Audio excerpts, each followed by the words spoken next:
Hello, everyone. This is Zach Weiss, co-founder of Worn & Wound. I'm joined today by Blake Better. Hello, how you doing?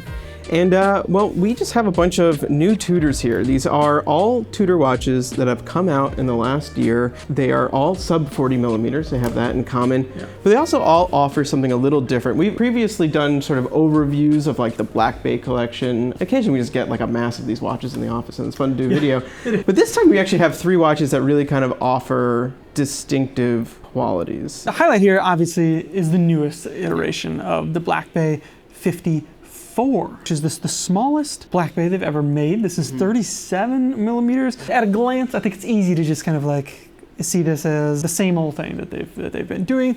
And of course, like them doing the black dial with the gilt colorway is something that we've seen from them before. But this case is really fantastic. This is the kind of stuff that it might not be as flashy to see, but like in everyday use and wear, it makes a big difference. But next to the Pelagos 39 and the Black Bay Pro, I think it starts to paint like a clear picture of Tudor like really being in touch maybe with like the enthusiast community almost. I think that's a good way to think like of it. They keep doing really interesting things in this size range. Yeah, I mean, they used to just kind of permeate on the Black Bay kind of core line, right? They did a lot with the 41 for a while, then they brought out the 58. Maybe they didn't do a lot with the 58, but a little less than people expected. They or surprising things with the 58. Yeah, they did surprising things. They did gold, they did silver, and then they came out with this guy, which was sort of the first variation. We still don't really know why it's called Pro, but it was a GMT in the 39 millimeter package, also the only one with the date. It is a little bit divisive because of the thickness, but I mean, this just offered this fantastic look and functionality, and having owned this for over a year now, it's about a year since I got it,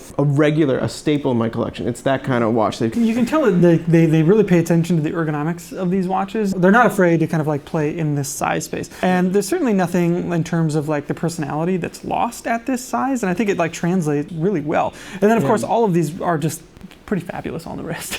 They are all in their own ways. The tank, this is kind of the light and sporty model, and this is the new vintage one. We actually weighed them a moment ago, and the titanium Pelagos unexpectedly came in at the lightest. And these are all sized for, we have about the same inch wrist, around like a 7-inch wrist. This was a little over 100. The Black Bay 54 was a little over 120, and this guy was like over 160. And I will say that is probably my one real sort of like negative or criticism of this watch. It's not the thickness, it's the heft of it. From wearing it, it just gets a little bit tiring, especially when it's hot. Thankfully, these all do have the T-fit bracelets, another thing they all have in common. But you know, these were also really surprising watches. I feel like we didn't expect any of them. It's sort of, there was a logic behind them bringing the GMT out in this size, but we didn't expect it. The Pelagos 39 was the watch we were all kind of asking for, but no one really thought would happen. Yeah, exactly.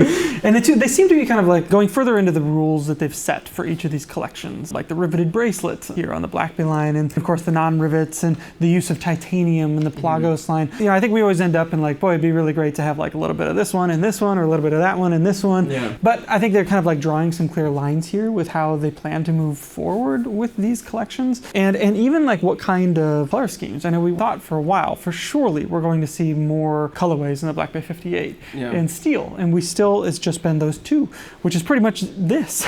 And of course the blue one came out. No, for sure. And like, you know, I'm writing up a review of this, and I have a 58 incoming from a friend. We don't have it here yet, but I kind of feel like they just made their own biggest competitor, which makes me really wonder what the future of the 58 line is. We didn't expect the 58 when it came out years ago. I remember being just blown away by it at Basel. It was actually almost second tier news initially to the GMT coming out that year, but it ended up obviously being the way more popular model because a 39 millimeter vintage style diver, oh my God, right? Like that was amazing. And then they dropped it even more. And it's funny, the more they go down, the more you're like, it makes sense. It makes sense. It just makes sense. It does. And I think like one of the complaint that you always hear with these is this sidewall.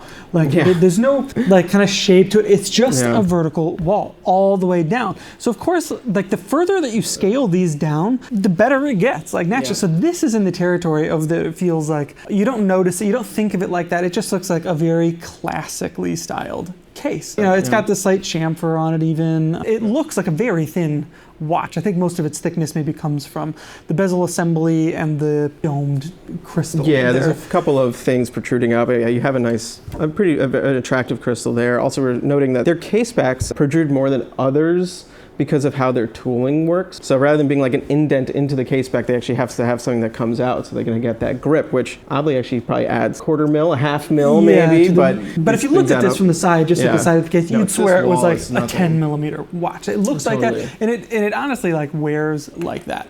This is particularly distinctive because of that, and this kind of like pushes it over the edge. I could see people really struggling between this and the 58. And I think it just comes down to what looks right on your wrist and the taste, and they've really dominated now in this 39 millimeter size. I mean, within their own catalog, they have the Pro, they have the Pelagos, they have the Blackbay 58s, they have the Tudor Ranger. They really opened up new terrain here, and I feel like they'll focus here more. We're always wrong with our predictions, but just there's like a logic to maybe now being like, 37's the new 39, and we're first here, and we're making also the chronometer at this great price, this great value. It's got all these features. Absolutely. What's the MSRP on this? It's a little shy of $4. I want to say it's like $3,600 to $3,800. So these are all in that range too. So maybe it's a pretty compelling argument for like the overall fit and finish. Again, their own chronometer spec movements at use here that you and I have owned since they've been making them pretty much, and I've become quite fond of using them. And we've got plenty of reviews of these watches on More Than They've all been heavily reviewed, and they will be continually heavily. Yeah, and we talk about the movements and the little like kind of quirks and things that we enjoy about them in those reviews. So if you're curious about that, definitely go check that out. But this just kind of feels like a natural evolution. It's natural to kind of go into things like Watches and Wonders and hope for some fireworks and some really unexpected thing. Mm-hmm. This year wasn't really like that. It was all kind of like subtle evolutions. I think this is like perfectly emblematic of that, along with the like slightly revised Blackbay 41 with a slightly trimmer case. Also a very interesting watch. And the master chronometer there which is something they're rolling out. Both this and that new watch are things that you could maybe like scroll past quickly on Instagram and not even realize that it's like a new watch. And it's like that's not what they're doing it for. They're kind of just iterating and making it slightly better, slightly better, with a lot of things that we've been asking for in some way or another. And that's kind of what tells me that like Tudor seems to be like, really have their finger on the pulse of like what watch nerds and people like us are talking about like on our site and in the forums and stuff like this. You can really see also how you could be kind of siloed into that brand if you wanted to. Like if you wanted to be a one brand collector, the Pro and the 58 and the Ranger, because they're all 39 millimeter formats, was like a little bit like, well, that sort of feels the same. But now you get the Pro with the GMT at 39, you get the Diver, now the 54 at 37, feels completely different on the wrist, wears totally different. And then you could go for the modern Pelagos in either 39, depending on your wrist, or you could go back up to the original 42, which was like in the FXD. Those are great wearing, really modern, really tough tool watches. And then you have a trio of kind of different purposes, different functions, travel, fashion, tool. Absolutely. I can see people really struggling to land, like where they want to land here, even between these three watches, which I think all have kind of like distinct, interesting things about them. I will say, like just putting this on the wrist, it melts into the wrist. It's delightful. The thing that came to mind initially was wearing the 16570 Explorer 2. Rolex has a very trim case. It feels about the same size, and it just is one of those watches that you can wear all day, every day, and not really think twice about. This has that kind of a vibe. Like as soon as you put it on, this is like, immediately that this is just a fabulous wearing watch. I've been wearing this pretty consistently since it arrived in the office, so a little over a week ago. And the watch that I find it competing with in my own collection right now is actually my Explorer, the 114270. And I could see you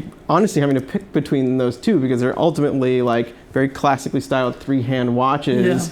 I think if I had one, I would always be thinking about the other and vice versa, But I don't have the vintage sub thing, but it's just right in that territory, that classic, Rolex kind of feel. And of course, early subs kind of started out in this range, both the small and the big crown references, and this has a lot of those tones to it, particularly with this bezel that doesn't have the minutes indexed in the first 15 minutes like you see a lot of times here. So it's got its own kind of distinct personality the more you look at it, and I think it's just a really easy watch to kind of get along with all day, every day. I'm sure you'll find some niggles in there that you don't care for. This is pretty like well understood territory at this point. The thing I'm finding myself fighting with the most is the gilt at this point. I used to love that. But now maybe it's because I have the Blackbay Pro, which has the more sort of pad printed style. I'm almost wishing that was white print or pad printed. nothing wrong with the way it is. I'm just kind of wondering if it's the right choice for me at this point. Look, you know? we've said this many times. Surely we'll see them expand on this with other Yeah, colorways of and other course. materials. Like, you know, this is of course like the first one, so Yeah, yeah. I'm guessing we'll see at least one other one. I would love would to see hope, we them, would you know, hope. do more Yeah. modern things with this. Maybe a 369 dial. I know they've done that in special editions in like bronze, which I'm sure we'll see. Maybe we'll see a silver gosh, version. yeah. You know, I don't I know. always forget about the bronze ones, which are is fabulous. fantastic. You know? Yeah. And this is a platform that I think would work really well there. It seems like titanium is just the realm of the Pelagos these days, so these will probably remain steel or other.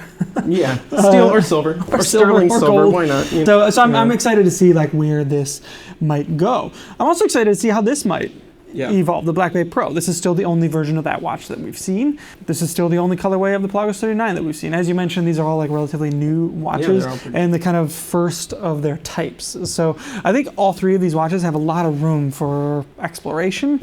I know Tudor generally errs on like the more conservative side of that kind of thing, but I think all three of these platforms are ripe for doing kind of some exciting things beyond the black dial, black bezel type situation. Once again, these are three of the newest of the Tudor line. The Black Bay 54, the Black Bay Pro, and the Pelagos 39. So which of these three watches do you prefer? Let us know in the comments. Is there one model that you think you would gravitate towards? If you were to have a one brand collection like we kind of joked about and it was Tudor, how would you kind of fill that in? Yeah, let us know your thoughts. We'd be happy to hear them. If you enjoyed this video, please do like and subscribe. And as always, please do check out wornandwound.com daily for more, great watch content.